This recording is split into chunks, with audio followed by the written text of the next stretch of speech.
एक गुरु और शिष्य जंगल से होते हुए अपने गांव जा रहे होते हैं। अंधेरा काफी हो चुका था। शिष्य ने अपने गुरु से कहा कि गुरु की काफी रात हो चुकी है, अगर आप कहें तो आज की रात यही आसपास के किसी गांव में गुजार लें।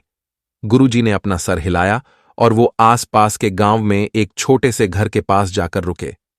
अब जैसे ही वहां गए तो गुरुजी के शिष्य ने दरवाजा ठकठकाया।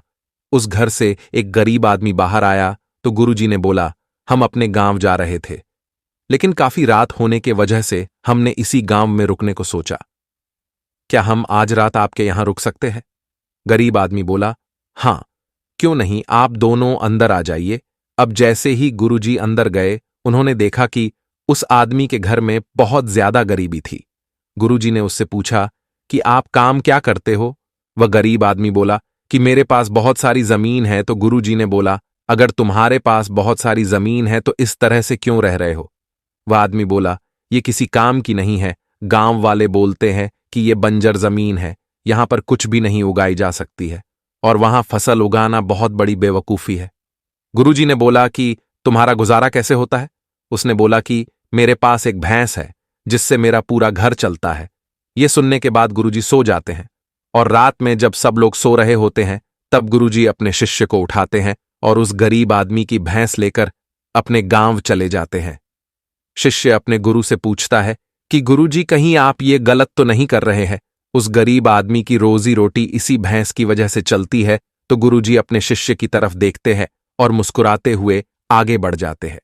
उस बात को तकरीबन 10 साल गुजर जाती है, और जो गुरु का शिष्य था वह बहुत बड़ा गुरु बन चुका था।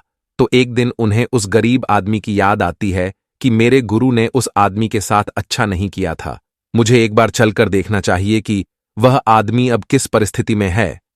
वह शिष्य उस गांव की तरफ जाता है, और वहां जैसे ही पहुंचता है तो वह देखता है कि जहां पर उस गरीब आदमी का झोपड़ा था, वहां पर एक बड़ा ही आलीशान महल बन चुका था, और उस झोपड़ी के बाहर जो बंजर जमीन थी उस पर फल और फूलों के बगीचे थे। तभी उधर से उस घर का मालिक आता है। शिष्य उसे पहचान लेता है और उस आदमी को बोलता है, तुमने मुझे पहचाना, मैं अपने गुरुजी के साथ आया था, हमने एक रात के लिए आपके यहां रुके भी थे। वह आदमी उसे पहचान लेता है और बोलता है कि उस रात में आप कहां चले गए थे? और उस रात के बाद ही मेरी भैंस कहीं चली गई थी। मेरे पास कोई रास्ता नहीं था, तो मैंने अपने जमीन पर मेहनत की और फसल निकल आई, और आज मैं इस गांव का सबसे बड़ा और सबसे अमीर आदमी बन चुका हूं।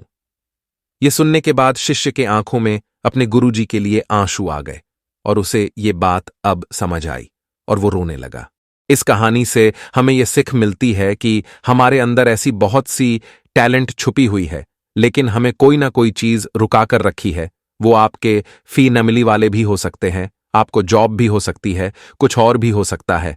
देखिए, आपके पास भी तो भैंस की जैसी कोई दूसरी चीज तो नहीं है जिसने आपको आगे बढ़ने से रोक कर रखा है।